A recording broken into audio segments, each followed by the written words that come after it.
Ayun na guys, morning, evening po sa ating lahat. Ayan. Ay gabi na dito sa Pilipinas guys. Eto na. At si Brother Louie, si Brother Jose, ay talaga namang ayaw tantanan. Brother, ay kailan ka titigil? Ay bakit baga? Ay si Kuya Balay iyo pa rin talagang pinatutot sa dahat. Ay hindi ka nagmo-move on Ano? Nabubuhay ka sa nakaraan. Araw-araw, dala-dala mo. Ano yung dala-dala mo? At bakit talagang dito ay parang sinasalungat mo na? Ay bakit baga? Ako'y nag-reaction sa iyo nun Sabi ko ay mag-move on na at huwag na mabuhay sa nakaraan. Ituloy mo lang kung ano yung target content mo. Charity works. Ay kung charity works ka, ay yun yung i-focus mo. Ngayon, ano ba talagang ang content mo? Ito guys, ito shout out kay Brother Jose, no? Ito hindi naman kita binabanatan, hindi kita. Sabihin natin kasi reactor ako. So, syempre panig ako kay Kuya Bal. Hindi kita pinapatutsadahan. Pero bakit nga baga? Ay hindi ka pa nagmo-move on. At talagang sinasalungat mo at sinasabi mo ay sige lang, tuloy-tuloy ka lang. Tuloy-tuloy ka lang. Ano ba pinaglalaban mo? Tuloy-tuloy ka lang sa pag-reaction? Hindi pa ba natatapos? Hindi pa ba sapat? Nasabi mo na lahat yung mga hinaing mo. Ang tagal ng panahon baga. May 2 taon na. 2 taon na ba? May 2 years na. Ay hindi mo pa ba nakakalimutan ng mga pangyayari? Naman kasi. Eto guys, may paririnig ako sa inyo. Eto lang, kumuha lang ako ng yung highlight part ng aking re-reactionan. Yun lang yung kinuha ko. Na dito, lumalabas dito, si Brother Jose ay reactor na. Reactor? Nagre-reaction. Correction Nagre-reaction. Hindi ko alam kung sino nire-reactionan nito. Kasi hindi ko naman tinapos yung video niya. Nagre-reaction sa isang Kalinga Partners. Ang sinasabi ng Kalinga Partners, guys, alam niyo sa totoo lang, kung pupunta lang kayo sa Daet, higit doon yung makikilala ng lubusan si Kuya Bal. Kasi yung nakikita nyo, 50% pa lang. Ibig sabihin, sa dami kasi nang nambabas kay Kuya Bal, guys, wait lang binabas si Kuya Bal, ganyan daw, ganon. Kaya sabi nung Kalinga Partners na nire-reaction na ni Brother Jose, kung makikita nyo si Kuya Bal, ibang-iba. Napakabait, matulungin. Kinukontra baga ay bakit gayon? Eto guys, pakingganin nyo muna di ka ito ni Brother Jose, Wait lang guys yung nagsasalitang una, Kalinga Partners po yan. Ay pinagtatanggol si Kuya Bal. Sinusupla ni Brother Jose. Sobrang rin kasi yung mga nababasa ko against kay Kuya Bal. Kasi Kuya Bal, kung masasabi ko sa mga bashers, kung gusto nyo makilala si Kuya Bal, pumunta po kayo dito. Kahit kami pang magsabot ng pamasahe. At makilala niyo po kung anong klaseng tao siya. Pinakita po natin sa social media, siguro mga 50% lang po yan ng tunay na pagkatao natin. Ang tanong, bakit 50% lang? Kasi, artista ka, hindi mo pinapakita yung totoong ikaw. Kailangan mong magpanggap. Kaya 50% lang. Kailangan mong gumawa ng script. Kailangan mong gawin yung hindi mo naman talaga ginagawa. Kaya 50% lang. Ako po gustong pabagsak. Ako lang, gusto ko lang maging honest po talaga, yung kasi nabanggitan niya yung galit sa kanya, gusto ko pabagsakin. Kaya lang ko natin ito ginagawa kasi, yun nga, hanggat di yan binibigyan ng magsasalita dito, mag-react tayo, total malaya naman tayo, total kaya naman silang pakilam sa atin. So, hayaan rin nila tayo. Ito guys, sinasalungat niya. Hindi ko na-play. Dito, ang sabi nung Kalinga Partners, kung makikilala nyo lang si Kuya Bal, personal, higit pa ron sa inaasahan ng iba na napakabait ni Kuya Bal. 50% pa lang yung nakikita natin. Ay binabas nga kasi si Kuya Bal. Ay sabi ba naman ni Kalinga Jose, 50% kasi ganito, scripted, pakitang tao, abang artista. Doon para, balikan nyo guys, may salungat. Sinasalungat niya, And sabi niya, hayaan lang daw. Ay, Brother Jose, ang aking pagkakaalam ay ikaw ay charity vlogger. Nung ikaw ay mali sa Kalingap, di ba? Nag-focus ka sa pagiging charity vlogger. Tumutulong kay. Yun yung isulong mo. Para walang issue at hindi ka na nare-reaksyonan, hindi ka nababas, huwag ka na lang makialam. kay Kuya Bal, nang sa ganon, magkaroon ka na ng katahimikan, mag-move on ka. No? Kasi unang-una, ito ako, hindi ako nag-reaction sa'yo. Kasi siyempre, pamangkin ka ni Ate Edna. Ayaw kong mababalahura ka, mababas ka, kahit pa paano. Respeto ba? May, kahit pa paano, alang-alang kay Ate Edna, at pamangkin ka, hindi man kayo ganun na ka-close, ay, kung maaari sana, tantanan mo na, tumigil ka na. Pati si Kalinga Prab inaano mo mag-move on ka, wag kang nabubuhay doon sa nakaraan. Ang dami mo ng live. Topic mo Kalinga, si Kuya Bal, minsan ayaw mo pangalanan or kung ano, hindi pa ba sapat yung mga naging live mo na nasabi mo na lahat ng gusto mo sabihin? Ilang oras, 1 oras, 2 oras, 3 oras na nakalive ka, na voice out mo na Ano pa?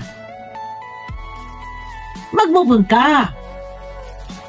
Hindi ba pwedeng ganito yung ginagawa mo, pinoprovoke mo kinakana mo, kinakanti mo. Ito wala sa kung ano man. Meron ka masasagasaan ka, may nasasagasaan ka kasi. Siyempre, minsan hindi, si Kalinga Prab, hindi magsasalita yan. Kahit anong bato, ang ibato nyo sa kanya, hindi yan babato sa inyo. Hindi yan magsasalita. Kasi minimaintain niya na malinis, walang issue, walang problema. Yung kanyang mission, hindi mahaluan ng issue. Pero kung i-issuehin ninyo at hindi kayo mag-move on, ay paano? Ano pala ang motibo na ang layunin? At nire-reactionan mo si Kuya Bal, si Kalinga Prab for content? Gusto mong hilahin paibaba, sirain sa mga tao,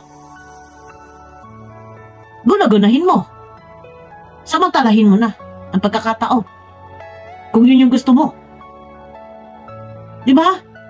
Hindi kasi pwedeng inuutay-utay mo. Ano ba yung pinaglalaban mo? Tutukin mo. Kung ano yung pinaglalaban mo, sabihin mo na. Hindi kasi pwede dito for content ba? Di ba? Ang haba ng live mo, guys, kung ito ay ang hirap pag mahaba yung live, hindi ko mahanap kung saan part yung aking reaksyonan, yung kanyang patutsada, pagpaparinig, or kung anumang mga pinaglalaban niya sa sobrang haba. Kung ipupunto per punto natin yan, aabutin tayo dyan ng mga 5 oras. Kung ano yung pinaglalaban mo, sagad-sagarin mo na. Hindi pa pala tapos, nabubuhay ka pa rin sa nakaraan. Hindi ka na ba nakakatulog? Talagang hindi mo na malimot yung mga bangungot na sa palagay mo aping-api ka. Move on. Move on na lang. Sana mag-focus ka Bakit ba? Bakit mo ginagawa to? Topic mo. Humuhugot ka ng topic sa Kalinga. Yun yung tanong. Yun yung malaking katanungan na bakit nga hanggang ngayon hindi mo pa rin makalimutan ang Kalingap, si Kuya Bal, si Kalinga Prab, kung sino pa man dyan, move on ka, boy. Kasi, dito parang for content? Content ba?